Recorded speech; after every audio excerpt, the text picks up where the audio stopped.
Hello, and this is episode number 2 in my Plucked from Obscurity reviews, and today we'll be looking at Splitbeaver's When Hell Won't Have You, a new wave of British heavy metal record released in 1982, featuring Daryl Savage Whitehouse on vocals, Mike the Bike Hoppet on guitars, Alan Hunk Reese on bass, and Mick Raven Dunn on drums. Now, this is something very typical of bands around this time, especially in the new wave of British heavy metal, is to have nicknames and stuff on it. Some would say cheesy, hokey, but it is what it is. It was the time. Now, starting off this, I'd like to say some of this different, like listening through it from these headphones compared to other versions I've heard. I've listened to it on my phone. I've listened to it everywhere. And some stuff translates very well, and some stuff I don't know if it's just what I was listening to it on. So if it is different than what you hear, I apologize. But this is just my review of it. Before we get into it, one thing about a lot of these albums that they were really plagued by was almost this garage sound, poor production quality. I know that's a little bit of its charm, but at times you could really tell like it's fantastic stuff if they could have ever gotten to an actual legitimate recording studio to record it, how much better it'd sound, and really truthfully just how much better it would sound. But that's just my opinion. First, we start off with Savage. Has a nice opening, a typical new wave of British heavy metal, that almost punk-like riff. Heavy bass and drums enter. I like the vocals at the start of the song. They're very punk-like in their approach. And I like the vocals until the line Savage, where I think it was more of a background vocals. This is one instance where I really felt like, truthfully, if Splitbeaver had an air raid singer, that this could work almost like a Bruce Dickinson or one of those really high falsetto singers. It might have worked, or even a Paul Di'Anno from Maiden could have really made this material work and just jump off the page. But it just felt a little flat. Now, I don't know if that's production. It could be, but it is what it is. There's times at it I felt like his vocals also needed to be louder. Now, I'm not sure if it's just the headphones, earmuffs wearing you lose a little bit, but it's just something I really noticed throughout some of this album. I love the bass solo in it where they just let him play the riff for a bit, just him. It sounds great. Love the guitar solo, but I really felt the production hurt the song quite a bit if you're comparing it to some other stuff of the time. But it is what it is, and I also, bass and drum at times felt like they drowned out the guitar, which is kind of a shame, because I think the guitar player on this, Mike Hoppet's very good. You can tell he's really good at what he's doing. It just felt like the band was good, just kind of the singer was Song number 2 is Going Straight. I love the guitar intro. Parts almost Chuck Berry sounding, which is very weird to hear from a new wave of British heavy metal band. It almost has like that Berry, Keith Richards kind of sound to it at times, and just different. Bass and drums sound good. Vocals sound like they were recorded in a tin can, if you've ever heard that phrase. It almost has like a Bon Scott feel to him at the end, where it sounds like he's trying to channel his inner AC/DC.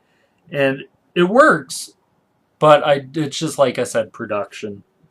I love the guitar. It has an early rock and roll sound to it, which is something you really think about new wave of British heavy metal. You're thinking always going like this to it, but it actually worked very well for the song. Number 3 is Gimme Head, which sounds like a very gimmicky song. I love the drum opening, a nice chugging guitar.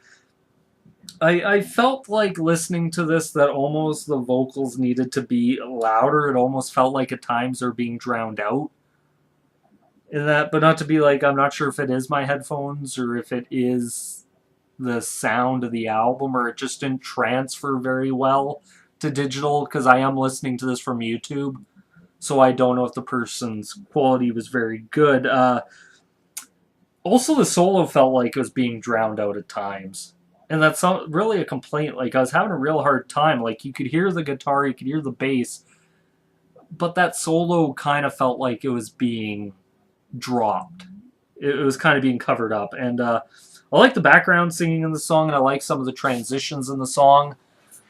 But other than that, it was a good song. Like, it's passable. I really enjoyed the first three songs. And they're not bad. I just felt like maybe production might have hurt the songs. Number 4 is a bluesy song, which is very interesting to hear. Like,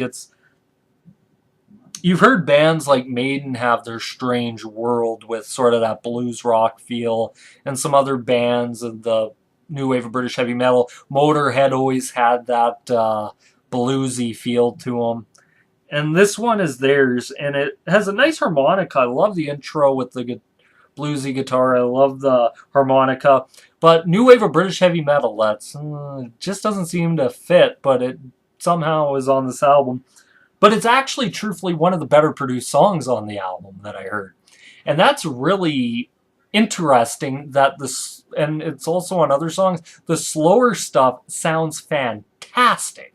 But the fast paced driving stuff kind of sounds like shit at times. But hey, it is what it is. Uh, I love the vocals on the song. I love the singing style of this.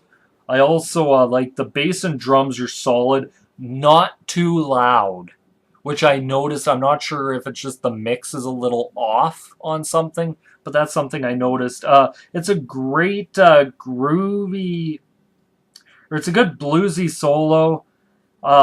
Love the solo also at the end. There's kind of a breakup of it. I believe there's a verse or something, and then they go into another bluesy solo, and it just sounds great. It sounds fantastic, and it's one of the better songs on the album, truthfully. And it's kind of a shame that it's the bluesy song, not the new wave of British heavy metal sort of stuff.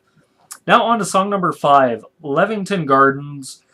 I love this guitar intro. It's a great sound.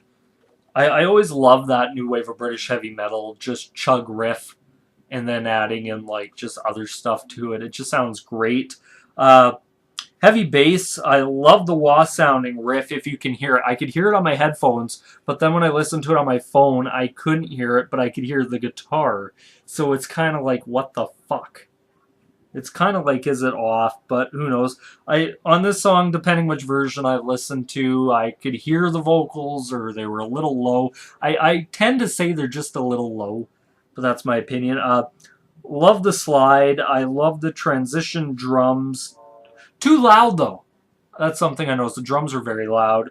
And hard to hear vocals and guitar at parts. That's something I really noticed about, really truthfully, the entire album, is you have to really pick out. Now, I'm not sure if it's me also going from Uriah Heep, where everything is so well produced, or even stuff like Coven, where everything is just very well produced. But who knows? Number 6, Hounds of Hell. I love the bass and drum opening. I love the guitar riff. Has a punk energy to it. Just that very infectious punk energy that metal used around this time. Vocals are clear at times, which is actually shocking, and I actually like it that way. A bass-driven song. I like the solo. I love the guitar and drum fills, and that stick that in your fuse box line at the end is just classic. I love it. It's kind of cheesy. It's kind of that 80s cheese, but I like it anyway. Song number 7, likewise. It had a nice guitar bass intro, nice slower beat to the song. Hard to hear the singer at times, at least through the version I heard. Band is solid, hard to hear the solo, love the energy to the song, and love the ending, but once again, it's production, it sounds like, but I'm not sure if it's just what I'm listening to it through, or... But there are people out there that like that type of stuff, and hey, more power to you. Song number 8, Living In and Out. It's slow opening, blues rock sounding. Cool guitar sound to it. I just love the guitar sound to this song. Love the hard chorus. Love his voice in this song. This really showed him off very well. I think Splitbeaver could have been very well if they were more of this and maybe less of the new wave of British heavy metal. Or even a mixture of it, but a little bit more of this, because it seems very well produced. Don't ask me why. Nice solo, solid drumming and bass, and it sort of sounds like this album, Strange World, Iron Maiden's kind of like song there. It's one of those very bluesy rock songs that work very well. Song number 9 is Get Out and Stay Out. Has a nice cowbell intro. Love the guitar and bass, but the vocals are low and once again hurt by production. And I don't know, it's just what I'm hearing, and I'm not. I like the album, like, it's great to listen to if you're into that type of sound at times, but for really critiquing, it's a huge critique for this album is the sound and the production quality. Now, song number 10, which I actually, 1 second here, forgot to write down what the hell the name of this song is.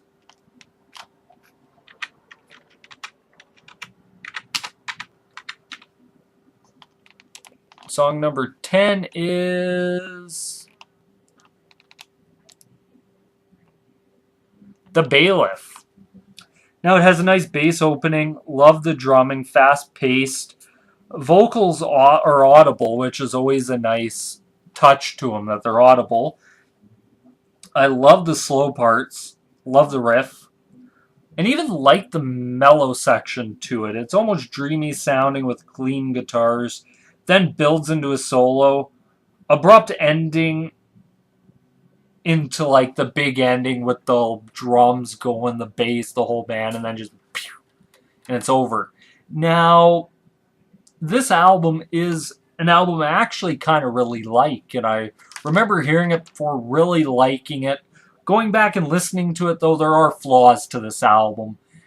And the sad part is, I think this band could have been good and could have had a very long career.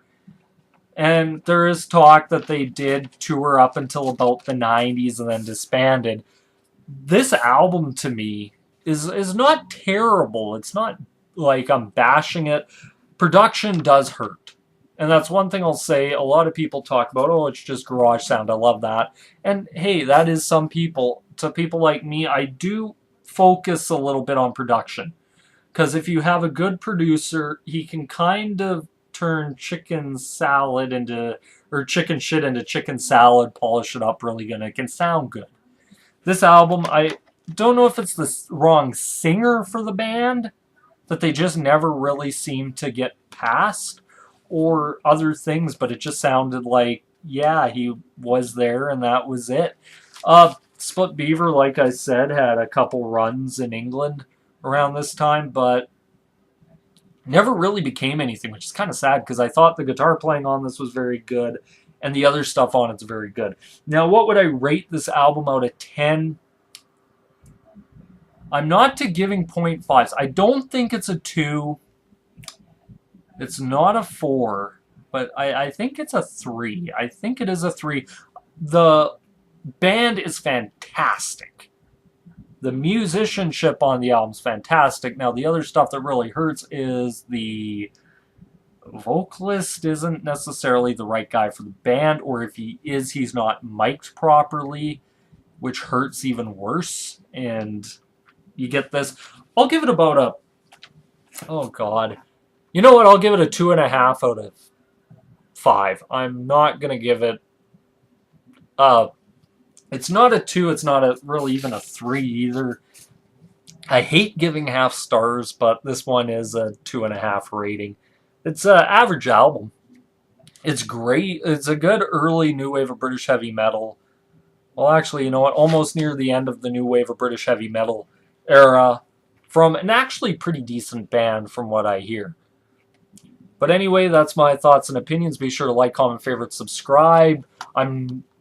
Think the next album I'm going to do for this list is Leaf Hounds, Growers, and Mushrooms. Stay tuned for that. This is me here once again. Peace.